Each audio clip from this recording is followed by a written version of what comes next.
আমরা এই মুহূর্তে রয়েছি পাবনা সদর উপজেলার ভাড়ারা ইউনিয়নের কোলাদিতে, যেখানে পাবনা সুজানগর সড়ক অবরোধ করে এলাকাবাসীরা অবস্থান করছেন। সম্প্রতি সময় এই এলাকায় প্রচুর পরিমাণে গরু চুরির ঘটনা ঘটেছে। সেই সব ঘটনার আলোকে এবং গরু চুরি প্রতিরোধে এলাকাবাসীরা এই সড়ক অবরোধ করে তারা বিক্ষোভ করছেন, অবস্থান কর্মসূচি পালন করছেন। বিশৃঙ্খলা না করে রাস্তা বন্ধ করে দিবেন।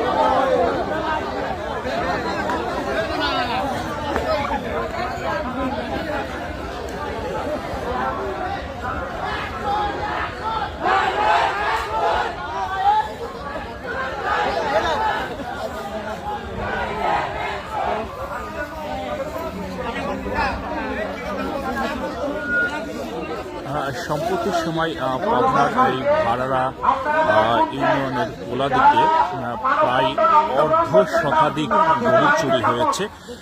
সেই গরু চুরি প্রতিরোধে এবং প্রশাসন এই বিষয়ে এক ধরনের নীরব ভূমিকা পালন করছে বলে এলাকাবাসীর অভিযোগ। সেই সব অভিযোগের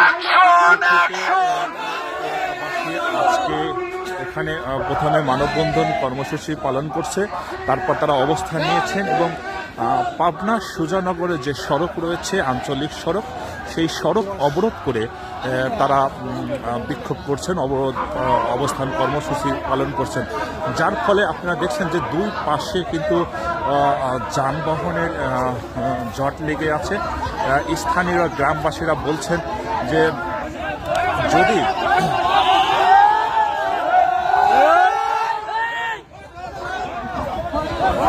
যদি প্রশাসনের পক্ষ থেকে তাদের এই বিষয়ে যদি পদক্ষেপ না নেওয়া হয়, ঘোষণা না দেওয়া হয়,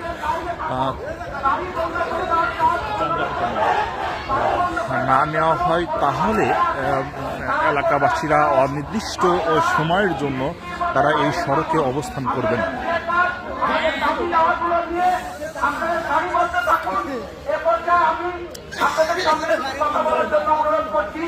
আমাদের গ্রামের অভিভাবক, আমাদের মুরব্বী তথ্য জনাব আব্দুল গফুর মোল্লাকে দুটি কথা বলার জন্য অনুরোধ করছি।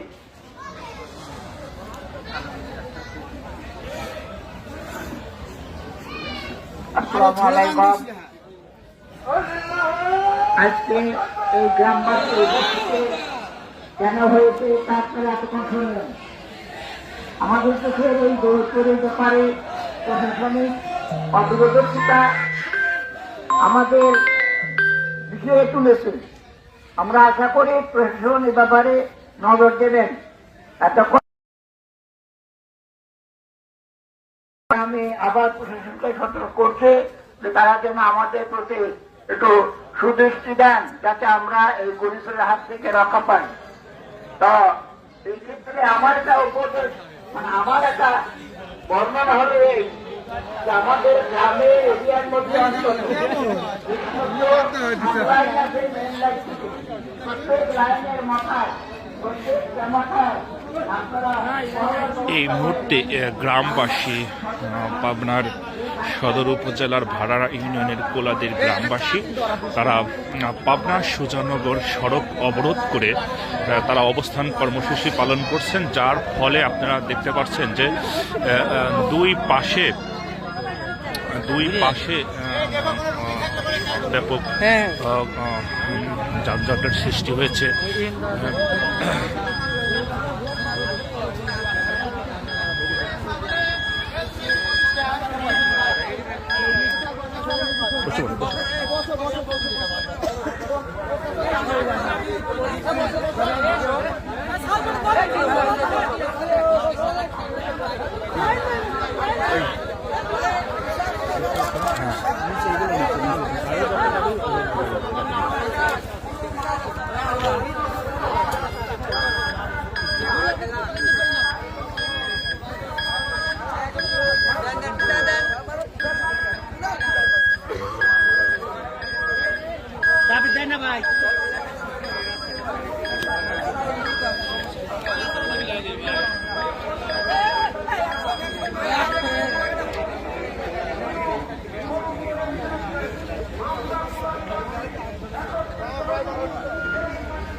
এক